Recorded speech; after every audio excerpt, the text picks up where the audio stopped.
The 1950s, an idyllic and prosperous time for America.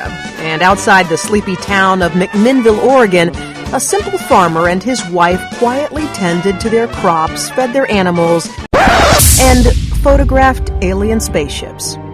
I looked up and saw this thing in the sky.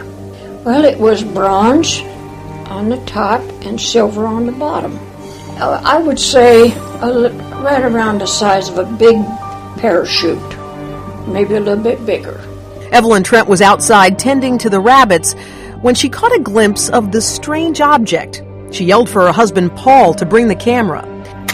And he took the picture of it as it was straight and then as it tipped.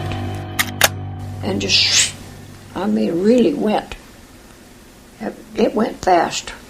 Some relatives saw the pictures saying, "What's that?" Then they began talking about the story. The photo was published in the local paper, and people were astonished. As a photograph, it was probably the first major photograph that showed a mechanical-looking object, not just a bizarre light in the sky.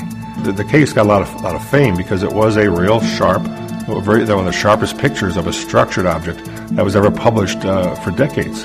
Doesn't look like an airplane, doesn't look like a helicopter, doesn't look like a bird, doesn't look like a balloon, doesn't look like anything that we would ordinarily see in the sky.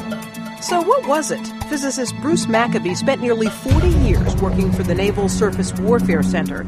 He also spent those years investigating UFO sightings, including the McMinnville photos. I examined the Trent photos and, of course, the whole history of the Trent sightings and all our interviews ever since the photos have been taken. In my mind, this is a real case. Maccabee sees all the evidence he needs right here in black and white. The clear, very clear shape and description of the dynamics, how the thing flew and so on, make it clear that it was not any flying craft built by human beings. But there are those who believe the craft was built by humans, built, in fact, by the Trents themselves.